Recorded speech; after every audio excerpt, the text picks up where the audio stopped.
All right, everyone, here we are with ticker symbol WKHS, Workhorse Group Inc. And before we jump into this chart, I want to say to all my first-time viewers and investors, welcome to my channel, Invest for Tomorrow. To all my subscribers, welcome back. So Workhorse had a bullish run today, hitting newer highs and falling back into bullish territory. And as we've seen, Workhorse has actually been in an upward trend. I mean, if we look way back, it's been leveled off for some time and it continued to work its way up. It fell, worked its way up, and now it's actually recovering. And the question is, like I've stated before, will this sideways direction happen for some time until the next spike? Because that's what's been going on with Workhorse when you look at Workhorse in a more zoomed out form and picture of what's been going on between the last couple of months and how this company has been growing. So obviously, the one thing that's giving a lot of uncertainty to investors is when is that contract going to be closed, approved, and stated, whether they're going to get the whole contract or a piece of the contract, and that's creating this volatility. But the bulls have actually decided to load up on stocks and participate again, bringing this one up through the resistance level and newer highs. So we're going to see what's important for tomorrow. Let's go ahead and zoom in, and tomorrow is actually the weekend, so for Monday until next week, but for the next trading day, we're going to see what is important and what is going on with this stock. So right now, our support level is the lowest point before the run and broke through the 50-day moving average. But honestly, before waiting till support, depending on what type of trader you are, I highly suggest using the 50-day moving average as a support level of reference to know where this stock is going and what side of the chart we're in, which is 24.49. Now, if 24.49 does get crossed, obviously by default, you're now in bearish territory. On the other hand, as long as we stay above it, the bulls are in control and we're in bullish territory. For the bulls to continue this run, they need to break through this resistance level that was formed here. Obviously, there was a slight rejection a little bit above it at 27.11, but this second candlestick right here is the one before it leveled off, and that's 27.07. The bulls need to break through 27.07, turn that into a support, and start to work their way up to newer highs. And I want to emphasize how important it is for the bulls to actually break through this resistance level and turn it into a support to hit newer highs, because of the fact that the 50-day moving average does not stop for anyone, and it will start to catch up to the price if this is just hanging out in a sideways direction and not moving up. For the bulls to continue the momentum and this rally, they need to continue to move themselves further away from the 50-day moving average in an upward direction. So the first resistance level is 27.07. Turn that into a support so they can start to work their way up to newer highs and newer resistance levels. On the other hand, we have what the bears want. And the bears want to cross, obviously, the 50-day moving average to get back into bearish territory and then break through the first support level in bearish territory, which is the lowest point before this run. That is 23.63. If 23.63 gets broken through, this could start to test newer lows and newer support levels. So I want to emphasize, pay very close attention before it even gets to the support level. How is this stock reacting in bullish territory? How quickly is it moving to newer lows?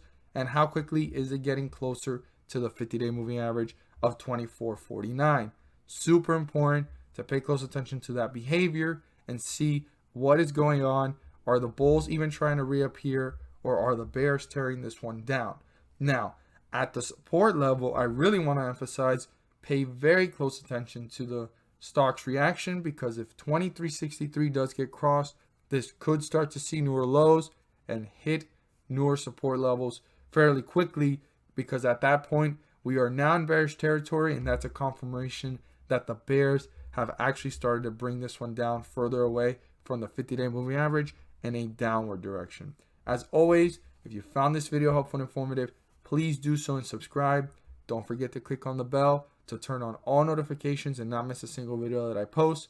Share this with your friends and community, and don't forget to hit the like button and let me know you watched this video. Thank you guys so much for watching, and let's make some money. At the end of this video, there's going to be a pop-up video, and I go into detail about the S&P 500 index and how it's been rising up several points on scheduled dates. What happens on those scheduled dates, which are the dates that I circled here on the chart and we're going to see for ourselves? Well, the S&P 500 index rises up several points, and by doing so, they're bringing up several ticker symbols, not all of them, but most of them, up with them. And these ticker symbols are rising up 30 cents to $3 per share. And I know it doesn't sound like a lot, but per share, that does add up. And one thing I am really big on is profits. If you put $1 into the market and you get out with $2, you've made profits. You've done what the whole purpose of being in the market is for, to maximize profits and minimize losses. And with the Federal Reserve pumping the markets on these scheduled dates, bringing the S&P 500 index up, also brings up individual ticker symbols with them. And again, 30 cents to $3 may not sound like a lot of profit per share, but that does add up. And like I say, profits are profits. So we're going to look here at some of the dates so that you guys can see what I talk about in the video. And it's a weekly series. I wouldn't want you guys to miss out on it. Definitely click on the video as it pops up at the end of the video and check it out. But here we are with one of the first pumps in the scheduled dates pumps. So the first one, since the last time that they released this on September 14th, and the next one's coming up on October 14th, which is like a week from now. And on the 15th, they scheduled it. And as you can see, this is the 14th, and the 15th is this big green bar, and it rose up. So on the 14th, we were at around 33.84, and it rose up to 34.20. I mean, that's 40 points risen on the S&P 500 index, and that's creating that catalyst for individual ticker symbols to rise up 30 cents to $3. We're going to look at another one here, and the next one was on September 22nd. And here we are on the 21st, after falling from that last pump, and the market had been falling, and you could see that there is volatility on every single day of the market before the dates of the pumps, but on the dates of the pumps are the days that the most green happens, for the most part. Not every time, but for the most part. But on the 21st, which was a Monday, it was rising up, and it rose up to this point here. And the next one was the 22nd. So this is the last 21st candlestick, and this is the first 22nd candlesticks. And we were at 32.70. This one rose up all the way up here to this point right here. This was the last 22nd candlestick to 33.19. I mean, if we go back, we were at 32.70, 33.19. That's almost 50-point jump here for the S&P 500 index. And again, individual ticker symbols rose up with it, and it created that catalyst a little bit before the anticipation, and on that date it rose up. Now on this next pump, which was a little bit different, there was a catalyst formed beforehand, and it rose up to these highs on the 28th of about 33.59. It actually dipped on the date of the next pump, which we see it here, which was on the 29th of September, and the next one was on the 6th, which just happened yesterday, and it actually slightly dipped. Now, not every time is these pumps going to rise up the market like we've seen here by a lot of points, but it still rises it back up or levels it off from hitting newer lows and leveling off the market itself. Because if we look at the previous notes that I did beforehand, it was actually rising up with it. The volatility was there,